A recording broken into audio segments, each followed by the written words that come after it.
Assalamu alaikum everyone. Today is the second class of financial management and we are studying the course for the preparation of inspector inland review descriptive test. So आज के हमारे lecture में we are going to study capital budgeting process, and in the first class of financial management we studied the sources of finance. Now if I just review the definition of financial management with you, I will just like to tell you that it's actually it actually manages the funds of an organization, and it has three key decisions. The first key decision is actually to look after the investment decisions. The second key decision that financial analyst and financial management does take is actually looking for or looking after financing decisions, and the third key decision that a financial management takes into account is actually the asset management. So अगर हम पहले decision को देखें investment decision, दूसरा decision देखें financing decision, तीसरा decision देखें asset management decision, हम इस सब्जेक्ट को इन तीनों पार्ट्स के अंदर करेंगे। पहले हम इन्वेस्टमेंट डिसीजन की तरफ चलेंगे कि अगर हम कभी भी किसी भी प्रोजेक्ट के अंदर इन्वेस्ट करते हैं, कभी भी किसी भी एसेट के अंदर इन्वेस्ट करते हैं, तो what are the things that we actually look into and what exactly is the process of investment, or what exactly is the process of capital budgeting. And this is why we have arranged this class, so that we can understand it better, and the techniques to value the projects and value the current assets in which non-current assets in which we are going to invest. तो मैं आपको यहाँ बताती चलूँ कि हम investment किस चीज़ के अंदर करते हैं। या तो हमें फंड्स चाहिए होते हैं कि हम लोग वर्किंग कैपिटल के अंदर इन्वेस्ट करें, उसके अंदर पैसा लगाएं, या तो हमें फंड्स चाहिए होते हैं कि हम नॉन करंट एसेट को बाय करें, नॉन करंट एसेट के अंदर अपने पैसे लगाएं। सबसे पहले हम ये समझेंगे कि कौन सा ऐसा एक्सपेंस है, कौन सा ऐसे खर्चा है जो हमें फोर्स करता है कि हम लोग नॉन करंट एसेट्स की तरफ मूव करें। तो पहले थोड़ा सा हम एक्सपेंसेस को समझें। एक्सपेंस होता क्या है? एक्सपेंस हमारा कोई भी खर्चा हमारे बिजनेस से रिलेटेड, अब वो जो एक्सपेंस है, हो सकता है कि रोज़मर्रा के डेली एक्सपेंसेस से रिलेटेड हो, या वो खर्चा या वो एक्सपेंस हमारे किसी नॉन करंट एसेट की परचेज़ में हो, जिससे हम इकोनॉमिक बेनिफिट ड्राइव कर सकते हैं अपने बिजनेस के लिए। So those expenditures which are anchored for running the business, they are known as the revenue expenditures, and those expenditures which are anchored for the purpose of driving economic benefits for more than 1 year, they are known as the non-current assets. Now जो हमारे revenue expenditure के example हम ले सकते हैं, जो हमारे रोज़मर्रा के खर्चे होते हैं, उसके अंदर हमारी मेंटेनेंस कॉस्ट, उसके अंदर हमारी रिपेयर कॉस्ट आ जाती है, और डेली के छोटे छोटे खर्चे जो हम लोग अपने बिजनेस को रन करने के लिए करते हैं, that is included and part of the revenue expenditure which is also mentioned in your notes. Now coming on to those expenditures which are required for your business to run smoothly and continue for more than 1 year, and from which you are going to drive economic benefits, those decisions are heavy capital investment decisions, and they actually require you to give due diligence and due care with respect to finalization of those decisions. Now we need to understand what exactly is a capital expenditure and how can we differentiate between capital and revenue expenditure. अगर हम capital और revenue expenditure को proper तरीके से समझें, तो वो expenditure जो कि किसी एसेट की इम्प्रूवमेंट के लिए किया जाए जिससे आपकी प्रोडक्टिविटी एफिशिएंसी बढ़ जाए, या वो एक्सपेंडिचर जिससे आप कोई ऐसा एसेट बाय कर रहे हैं जिससे आप इकोनॉमिक बेनिफिट ड्राइव कर रहे हैं for more than 1 year, that is your capital expenditure. अगर आपके पास कोई ऐसा एसेट है जो कि आपके ऑफिस में लगा हुआ है एंड वो एसेट ख़राब हो जाता है, आपने उसके रिपेयर करवा ली, ये एक रेवेन्यू एक्सपेंडिचर है. लेकिन अगर आपने उस एसेट को जब वो ख़राब हुआ है तो आपने उसके अंदर कुछ ऐसा अल्ट्रा 2-3 ऐसी चीज़ें उसके पार्ट्स लगा दिए हैं कि वो पहले की तरह अब परफॉर्म नहीं कर रहा, पहले से ज़्यादा अच्छा परफॉर्म कर रहा है. When they are performing in a better way and a more productive way, जो आपने इसके ऊपर एक्सपेंस किया है, that is going to be classified as capital expenditure because it has increased the efficiency and productivity of that asset. capital expenditure is always your asset and revenue expenditure is treated as an expense in the profit and loss account. अब हम आज के जो इस topic के अंदर बात करेंगे इन्वेस्टमेंट डिसीजन जो कि बेस्ड है कैपिटल एक्सपेंडिचर के ऊपर।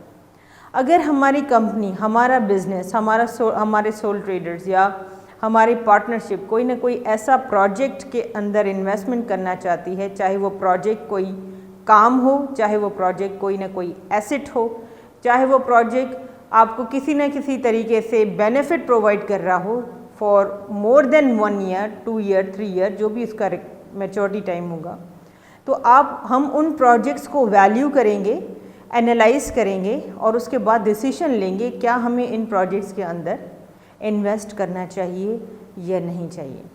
तो इस पूरे प्रोसेस को समझने के लिए बहुत ज़रूरी और अहम है कि हम लोग डेफिनेशन ऑफ कैपिटल बजटिंग को समझें, क्योंकि कैपिटल बजटिंग की डेफिनेशन ही आपको इन्वेस्टमेंट को कैसे अप्रेस किया जाता है वो समझाएगी। ठीक है, तो in order to understand that आप ये समझें कि कैपिटल बजटिंग, या आप इसको एसेट जहन के अंदर आप ये भी डाल सकते हैं कि कोई capital budgeting is related to the asset को किस तरह से बजट किया जाए।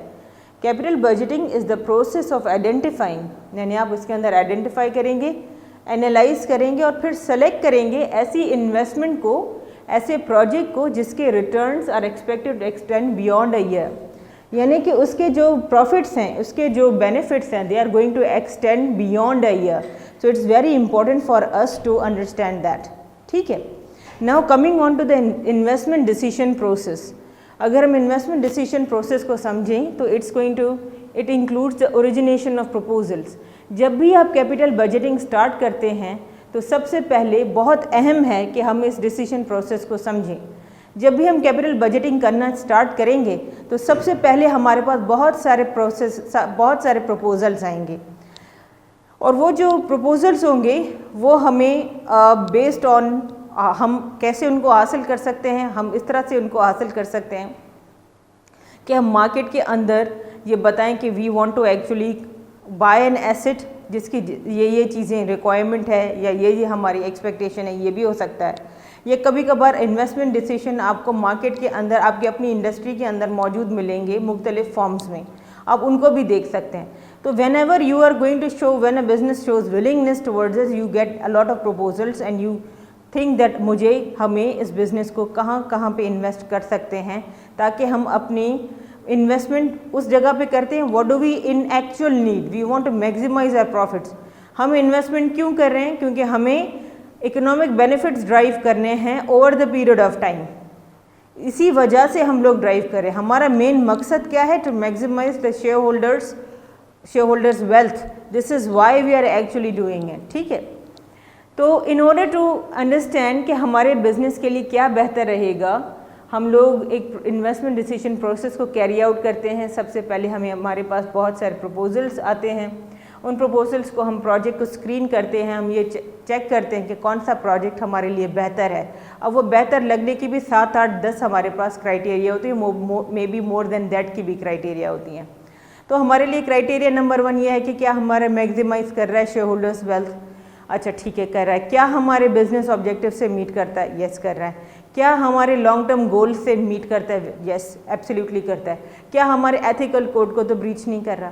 क्या ये हमें बेनिफिट दे सकता है? इससे हमें कोई नुकसान तो नहीं होगा, हमारी इमेज के ऊपर तो कोई नुकसान नहीं होगा। और बहुत सारी चीज़ें जो हम देखते हैं वो स्क्रीन आउट करते हैं। बेसिकली स्क्रीनिंग के अंदर we don't go for in depth analysis, then we actually go for analysis and acceptance. This is the key stage जहाँ पे we go for project investment appraisal. तो इस स्टेज के अंदर हम लोग डिस्काउंटेड और नॉन डिस्काउंटेड टेक्निक्स की मदद से अपने प्रोजेक्ट्स को अप्रेस करते हैं और उसके बाद चेक करते हैं कि कौन सा हमारे लिए बेहतर है, उसे एक्सेप्ट करते हैं। ठीक है, और उसके बाद हम मॉनिटरिंग एंड रिव्यू में जाते हैं कि हम उस प्रोजेक्ट की एग्जीक्यूशन को या उस प्रोजेक्ट की या एसेट की लाइफ को देखते हैं कि हमें इकोनॉमिक बेनिफिट्स किस तरह से ड्राइव करें, हम उसे मॉनिटर करते हैं एंड देन फिर रिव्यू करते हैं कि क्या हमारा डिसीजन जो था वो किस तरह से हुआ और how do we need to improve next time. तो हम बेसिकली इस चीज़ के ऊपर बात करें एनालिसिस एंड एक्सेप्टेंस के ऊपर, और हमारा चैप्टर भी इसी से रिलेटेड है। Now coming on to analysis and acceptance, it's very important that we understand कि हम लोग बेसिकली इन्वेस्ट कर रहे हैं। हम या तो एसेट्स के ऊपर इन्वेस्ट कर सकते हैं, किसी प्रोजेक्ट के ऊपर इन्वेस्ट कर सकते हैं, किसी एक्टिविटी के अंदर इन्वेस्ट कर सकते हैं जहाँ से हमें इकोनॉमिक बेनिफिट ड्राइव हो रहा हो। अब एसेट से मुराद क्या है? आपका non current asset, property, plant and equipment. ये हम बेसिक एसेट को समझेंगे कि हम प्रोजेक्ट ए बी सी कर रहे हैं तो या तो हम एसेट ए बी सी भी कर सकते हैं, मशीन ए बी सी भी कर सकते हैं, ताकि आप लोगों को ज़्यादा तरीके से बेहतर समझ में आए। अब let's move on to the analysis and acceptance. और एनालिसिस एंड एक्सेप्टेंस के लिए बहुत ज़रूरी है कि पहले हम लोग ये समझें कि हमारे पास दो टेक्निक्स कौन सी मौजूद हैं, और हम इसे non discounted cash flow technique क्यों कह रहे हैं। हम जब भी कोई प्रोजेक्ट उठाएंगे तो हम एक्सपेक्ट करेंगे कि वो over the period of time हमें कैश फ्लो देगा या प्रॉफिट देगा। अभी अगर मैं 1 लाख इन्वेस्ट कर रही हूँ प्रेजेंटली, तो 1 साल के बाद मुझे 30,000 मिल सकते हैं, दूसरे साल 20,000 मिल सकते हैं, तीसरे साल 10,000 मिल सकते हैं, चौथे साल 5,000 मिल सकते हैं, और इसी तरह से ईयर 1, 2, 3, 4, 5, 6, 7, 8 जितनी भी हमारी प्रोजेक्ट की लाइफ साइकिल होगी उसके हिसाब से कैश फ्लो या प्रॉफिट हमें हर साल मिलता रहेगा। अब हमारा जो सवाल है वो ये है कि हम किस तरह से एनालाइज करें कि हमारा प्रोजेक्ट वर्थवाइल है। तो हमारे पास एक टेक्निक है जिसका नाम है पे बैक पीरियड, यानी कि ये टेक्निक है, और दूसरी टेक्निक है अकाउंटिंग रेट ऑफ रिटर्न, और ये non discounted cash flow techniques में इनका शुमार होता है। अब आप लोग जब हम लोग इस एग्जाम्पल को फर्दर मूव करेंगे तो आप लोगों को ज़्यादा अच्छे तरीके से समझ में आ जाएगा कि what do we exactly understand by non discounted cash flow techniques. So in order to understand more, we are just right now going to focus on our first technique, and you will be able to understand, जैसे ही मैं board के ऊपर लिखना start करूँगी, you will be able to understand से इससे basically मुराद क्या है।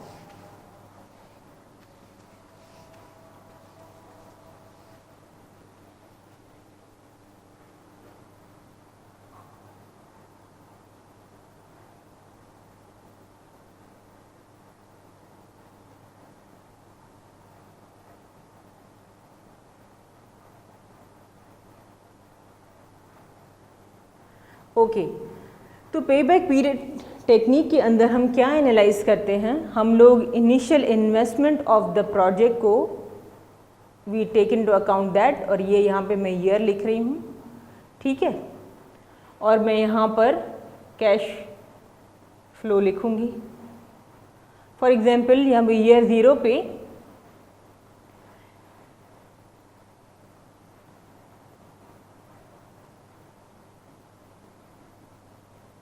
अगर मैं कोई चीज़ ब्रैकेट में लिख रही हूँ तो इट मीन्स माइनस। ईयर 0 पे मैंने इन्वेस्टमेंट की 1 लाख की, और ये मशीन ए है, ठीक है, और ईयर 1 पे मुझे कैश इनफ्लो हुआ 50,000 का। ईयर 2 पे मुझे कैश इनफ्लो हुआ 20,000 का। ईयर 3 पे मुझे कैश फ्लो मिला 40,000 का, और ईयर 4 पे मुझे 5,000 का मिला, ठीक है। अब मेरी इन्वेस्टमेंट कितने सालों में कंप्लीट हो गई है? मेरे लिए बहुत अहम है कि मेरे लिए ये पे बैक पीरियड के अंदर बहुत ज़्यादा अहम है कि मैं वो प्रोजेक्ट चूज़ करूं जो मुझे जल्दी में रिकवर हो जाए, राइट। तो अभी right now if it's 1 lakh, तो आप देखेंगे कि 50,000 यानी half of the investment year 1 में हो गई है। देन उसके बाद 20,000, ये जो इन्वेस्टमेंट है अभी राइट नाउ अगर ईयर 1 को मैंने पिकअप किया तो 50,000 अभी कवर हो गए। ईयर 2 को मैंने पिकअप किया तो 20,000 अभी कवर हो गए, और ईयर 3 के अंदर मैंने देखा तो यानी ईयर 3 के अंदर मेरा पे बैक पीरियड ईयर 3 तक है। तो 3 ईयर्स तक ये पूरी की पूरी इन्वेस्टमेंट मुझे मिल जाएगी, बल्कि आगे के 10,000 भी एक्स्ट्रा मिलेंगे। लेकिन मैं ये चाहती हूँ कि आप मुझे बहुत स्पेसिफिकली आंसर करें। आप मुझे ये बताइएंगे कि कौन से ईयर के अंदर और कितने मंथ्स के बाद ये मुझे प्रोजेक्ट कंप्लीट हुआ मिला है। तो इसका बहुत सिंपल सा एक फॉर्मूला है, सिंपल सा एक इसका एक अंडरस्टैंडिंग है। पहले साल आपके 50,000, दूसरे साल 20,000, 70,000 हो गए। अब यहाँ पे ये अंदाज़ा लगाना है डेफिनेटली इस साल के अंदर तो हमारी इन्वेस्टमेंट मुकम्मल हो जाएगी। तो हम क्या करेंगे कि हम इन दोनों के ऐड हम देखेंगे 50,000 प्लस 20,000 और हमारे पास 70,000 आ गए and we are expecting year 3 के अंदर ये कंप्लीट हो जाएगा। अगर आप अपनी इनिशियल इन्वेस्टमेंट देखें तो 1 लाख में से 70,000 ऑलरेडी कवर हो चुके हैं, ठीक है। अब आपके पास बचे कितने? 30,000, ठीक है। तो आपके पास जो 30,000 बचे हैं, आपने वो 30,000 कहीं पे अपने पास रफ वर्क में लिखे और इसको डिवाइड कर दिया उस साल के इनफ्लो के साथ जो कि आप एक्सपेक्ट कर रहे हैं that you are going to get in that year, ठीक है।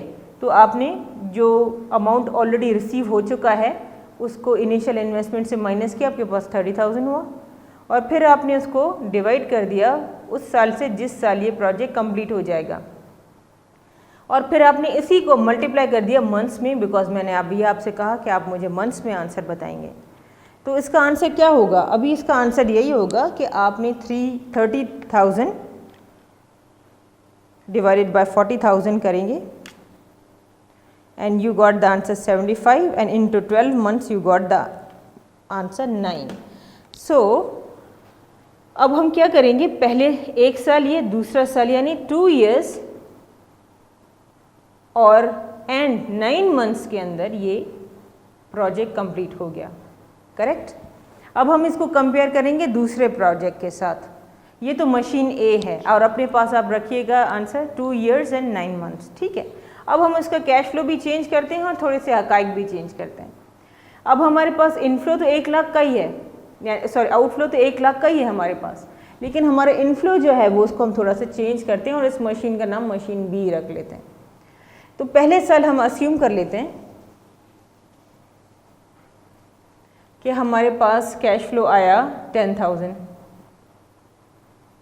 दूसरे साल हमारे पास कैश फ्लो इन्फो आया 20,000, ठीक है, और तीसरे साल हमारे पास इनफ्लो आया 90 या हम इसको 80,000 कर लेते हैं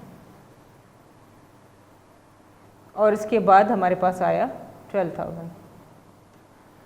अब अगर हम इसको गौर से देखें तो पहले 2 साल को देखते हुए तो हम लोग ये समझेंगे शायद ये प्रोजेक्ट वर्थवाइल नहीं है, लेकिन इसका 3rd ईयर का कैश फ्लो ठीक ठाक अच्छा है और हमें ये अभी ज़्यादा समझ में आए कि वाई इट इज़ नेसेसरी कि मंथ्स में इसको कन्वर्ट करें टाइम पीरियड को। तो ठीक है, अब हम क्या करेंगे, लाइक आई सेड बिफोर, आपका पहला कितना कवर हुआ है 10,000 एंड देन 20,000 कवर हुआ है एंड आप अस्यूम कर रहे हैं कि ईयर 3 के अंदर आपकी इन्वेस्टमेंट पूरी हो जाएगी, ठीक है।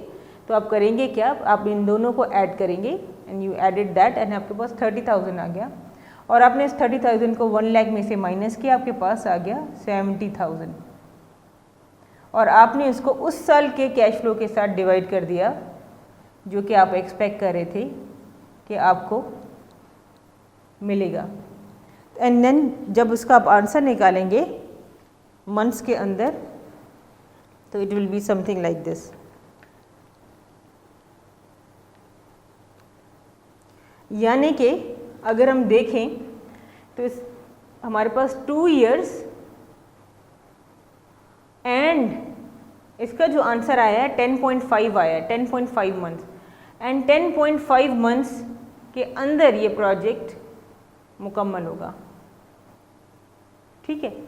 तो हमारे लिए कौन सा प्रोजेक्ट बेहतर है, 2 years 10 months वाला या 2 years 9 months वाला, ठीक है। तो we will go for according to pay back period, जो हमें जल्दी ज़्यादा मिले हम उसको पिक करेंगे। हम मशीन ए को पिकअप करेंगे, हम मशीन ए के अंदर जाएंगे because we think that this is much better option for us, ठीक है। Now let's come on to the other technique which is known as, मैं अभी इसको रब कर लेती, which is known as the accounting rate of return technique. लेकिन इस technique को करने से पहले let's discuss the drawbacks of pay back period. आपने ये नोट किया होगा कि पे बैक पीरियड तो ये अस्यूम कर रहा है कि हमारे मुल्क के अंदर कोई इन्फ्लेशन, कोई क्राइसिस, कुछ भी नहीं आएगा। ये अस्यूम कर रहा है कि ये हमें फ़ौरन से ये जो अमाउंट है, ये जो हमारे पास इन्वेस्टमेंट के पैसे हैं हमें मिल जाएंगे और इसके लिए हमें कोई भी कॉस्ट बेयर नहीं करनी पड़ेगी। हमें ये जहन में रखना चाहिए कि अगर हम कोई भी इन्वेस्टमेंट डिसीजन ले रहे हैं तो उसकी कोई ना कोई कॉस्ट होती है जो हमें बेयर करनी पड़ती है, और वो जो कॉस्ट बेयर करनी पड़ती है वो इसलिए बेयर करनी पड़ती है क्योंकि हम ये फंड्स कहीं ना कहीं से अरेंज करेंगे। या तो हम अपने शेयर्स को मार्केट के अंदर फ्लोट करके इसको अरेंज करेंगे, या तो हम बॉन्ड्स या डिबेंचर्स या बैंक लोन लेकर वो पैसे अरेंज करेंगे, फाइनेंस करेंगे और फिर इसको जाके किसी न किसी प्रोजेक्ट में लगाएंगे। तो अगर हम लोग इस फैक्टर को अकाउंट फॉर नहीं करते जिसमें एक्सटर्नल एनवायरनमेंट आ गया है, और इस फैक्टर को नहीं अकाउंट फॉर करते जिसमें cost of financing that particular machine या दैट पर्टिकुलर प्रोजेक्ट है, तो हमारे लिए ये इतनी वैल्यूबल टेक्निक नहीं है। उसके साथ साथ जो और भी बहुत ज़्यादा अहम नुक्ता है जहाँ पे हम लोग गलतियाँ करते हैं वो ये है कि ये कैश फ्लो अस्यूम कर रहा है कि आज के 1 लाख रुपए 5 साल के बाद भी सेम 1 लाख रुपए होंगे। ऐसा नहीं है। हमारी करेंसी भी डेप्रिसिएट हो रही है, नंबर 1, और नंबर 2 हमारे पास टाइम वैल्यू ऑफ मनी का कॉन्सेप्ट भी है। अब ये जो टाइम वैल्यू ऑफ मनी का कॉन्सेप्ट है वो ये कहता है कि आज का 1 रुपया आपका कल का 1 रुपया नहीं है, आज का 10 लाख आपके कल के 10 लाख यानी फ्यूचर के 10 लाख नहीं है, या फ्यूचर के 20 लाख आपके फ्यूचर के 20 लाख नहीं है। अगर हम इसे प्रेजेंट वैल्यू में कन्वर्ट करें तो उसके प्रेजेंट टर्म्स में इसका अमाउंट की वर्थ डिफरेंट है। तो pay back period fails to take into account the time value of money. It fails to take into account the external environment of the business. It fails to take into account the other risk factors which are affecting the business. That is why it is not a very valuable technique. And if it takes into account all these factors, this can turn out to be a very valuable technique. ठीक है? Now let's discuss what is accounting rate of return, और जिसको हम return on capital employed भी कहते हैं। So in order to understand that, हम लोग ये समझ रहे हैं कि मैं ये अस्यूम कर रही हूँ कि आप लोगों को प्रॉफिट की मीनिंग पता है, लेकिन फिर भी थोड़ा सा एक रिव्यू कर लेते हैं प्रॉफिट एग्जैक्टली है क्या। आप अगर किसी भी बिजनेस के अंदर जाएंगे तो उनका कोई ना कोई प्राइमरी एक्टिविटी होगी। उस प्राइमरी एक्टिविटी के अंदर वो कोई ना कोई चीज़ सेल करते होंगे, या तो वो गुड्स एंड सर्विस सेल करेंगे, सेल करेंगे, या तो वो सर्विसेज सेल करेंगे। अगर वो सर्विसेज सेल कर रहे हैं या गुड्स सेल करें, उनका कोई ना कोई रेवेन्यू स्ट्रीम आएगी। उस रेवेन्यू स्ट्रीम में से वो अपने सारे एक्सपेंसेस माइनस करेंगे, और सारे एक्सपेंसेस माइनस करने के बाद उनके पास नेट प्रॉफिट आ जाएगा।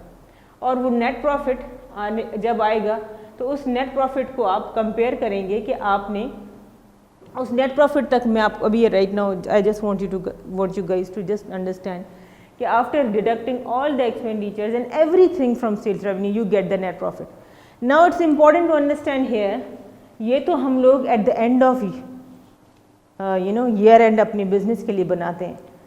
हम कैसे किसी प्रोजेक्ट का प्रॉफिट निकालें? बहुत आसान है, इसको निकाल सकते हैं बिल्कुल। हम करेंगे क्या, कोई भी मशीन जिसको हम बाय करना चाह रहे हैं, हमने उसकी कॉस्ट ली और इसके अगेंस्ट जो ये हमें बेनिफिट देगा उसकी कॉस्ट को उसके बेनिफिट में से माइनस करेंगे। यानी जब भी आप कोई ना कोई परचेज करते हैं गुड्स एंड सर्विसेज, सबसे पहले आपने कोई माल ख़रीदा, उसके बाद उसको ज़्यादा कीमत में मार्केट में बेचा। हम भी एग्जैक्टली यही कर रहे हैं ना, मशीन खरीद रहे हैं, उसके बाद इसमें से जो रेवेन्यू स्ट्रीम जनरेट होगा ये हमारा रेवेन्यू है। ठीक है, ये हमारे काम की चीज़ है, ये हम this is what we are getting, this is the economic benefit we are driving. तो कोई भी मशीन या कुछ भी आप ले लेंगे,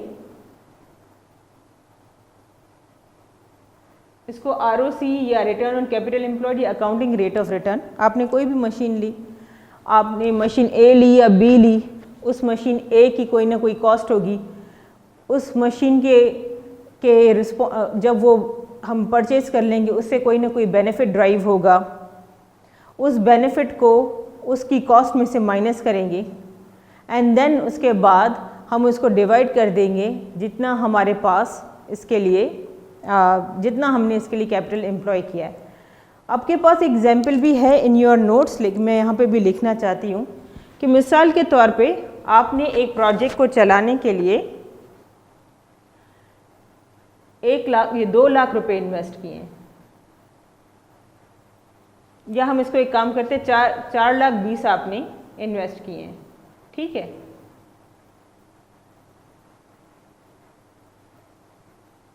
और ये अभी आपने ईयर 0 के ऊपर आपने इसे इन्वेस्ट किया है, दिस इज द इन्वेस्टमेंट। लेकिन अभी आपको राइट नाउ इसमें से कैश इनफ्लो आ रहा है वो अराउंड 6 लाख का आ रहा है,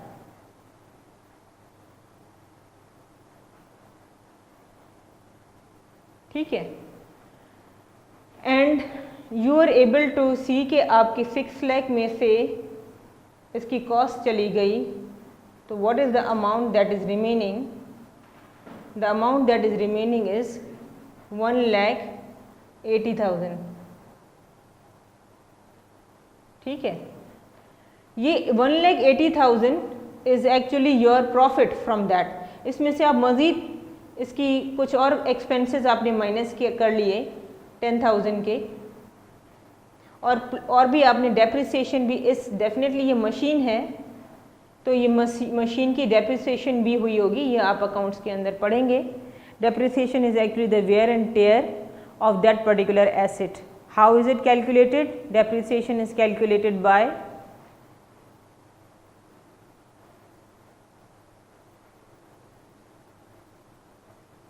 dividing the cost of asset with its useful life. For example, इसकी useful life 10 years है, तो 42,000 is the depreciation expense for 1 year, ठीक है। तो हम इसकी depreciation cost भी इसमें से माइनस करेंगे, ठीक है, और अब अस्यूम कर लेते हैं कि ये 10,000 है, ठीक है। और उसके बाद जो हमारा जो बचेगा वो हमारा नेट प्रॉफिट है,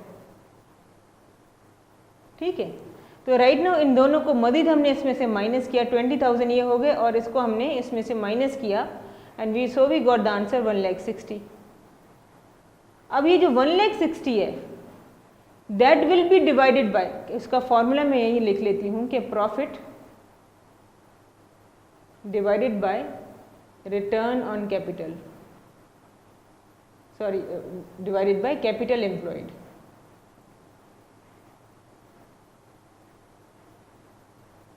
into 100, ठीक है।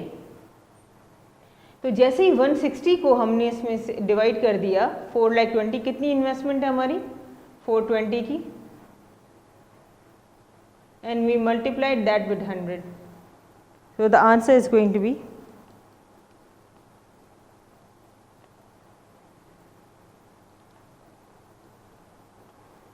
38%, यानी कि हमारा return on capital employed is 38%।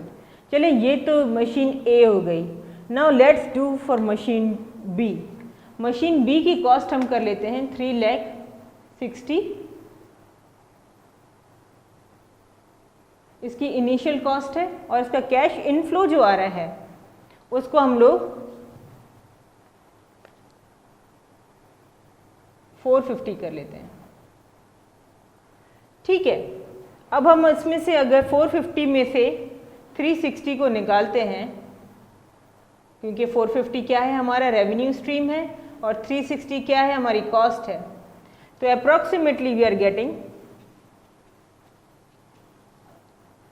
1,10,000, ठीक है।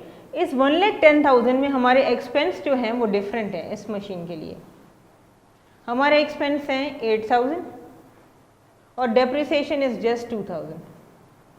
So now what is the net profit that we got? We got 100,000, 1 lakh. और अगर हम लोग ROC निकालेंगे इसका, तो how are we going to do? हम लोग इस 1 लाख को डिवाइड करेंगे कॉस्ट ऑफ द मशीन, यानी कि जितने अमाउंट की हमने खर्चा किया मशीन परचेज करने के लिए, जितना कैपिटल एम्प्लॉय किया उसको पिकअप किया और मल्टीप्लाई कर दिया 100 के साथ। So the answer would be 27%। तो इस मशीन का ROC इज 27% और मशीन ए का जो ROC था 38%। यानी कि रिटर्न ऑन कैपिटल एम्प्लॉयड को अगर हम देखेंगे तो we will be able to actually come up with the answer कि ये जो 38% है ये मशीन हमारे लिए ज़्यादा बेहतर है, क्योंकि ये मशीन हमें परसेंटेज में प्रॉफिट ज़्यादा बता रही है। पर इसका एक ड्रॉबैक है, this is not taking into account the time value of money. Like I said, profits कितने टाइम में आएंगे, उनका ऊपर कौन सा एक्सटर्नल फैक्टर अफेक्ट करता है, बिजनेस की क्या पोजीशन है राइट नाउ, क्या हमारे एक्सपेंस ऐसे कोई हिडन तरीके से हमारे बिजनेस को डैमेज तो नहीं कर रहा, या हमें इसकी कोई ना कोई एक्स्ट्रा कॉस्ट तो आगे चल के बेयर नहीं करनी पड़ेगी। इस मशीन को चलाने के लिए हमारे पास एक्सपर्टीज़ हैं या नहीं है, या इस मशीन को चलाने के लिए हमारी एक्स्ट्रा कुछ कॉस्ट तो नहीं बढ़ गई है। तो all these factors including the time value of money को हम लोग चेक करेंगे, उसके बाद ही ये कुछ बेहतर हमें पोजीशन समझ में आ सकती है। एक इसका और बहुत बड़ा जो ड्रॉबैक है वो ये है कि प्रॉफिट को इन्होंने इस फॉर्मूला के अंदर डाला हुआ है। ये जो प्रॉफिट है दिस इज़ वेरी सब्जेक्टिव, क्योंकि profit does not mean, it does not imply the cash flow. क्योंकि अगर हम किसी को कोई चीज़ बेच रहे हैं या हमने किसी से कोई चीज़ ली है, हम उसको बाद में अगर पेमेंट कर रहे हैं तो he is just going to wait for 3-4 months to get our payment. Similarly, when we are selling something, then this means there is a possibility that we might get the amount after few months. कि जब तक हमें amount मिल नहीं जाता तब तक हम लोग नहीं कह सकते कि ये कैश इनफ्लो है। Profit is subjective because profit does not equal to money, cash flow equals to money, and in project appraisal we need to be very short when we are going to receive the cash flow, and without that we are unable to take this technique as a good technique. So this is the technique. Yes, it has other limitations too. Can we use it? Sometimes can we use it? Should we use it? I recommend no, don't use it. Why? Because this technique has a lot of limitations, and these days there are a lot of other better techniques which have replaced the accounting rate of return and the payback period as non-discounted cash flow techniques. Now I hope you have understood why have I used the word non-discounted, because it is not taking into account the time value of money.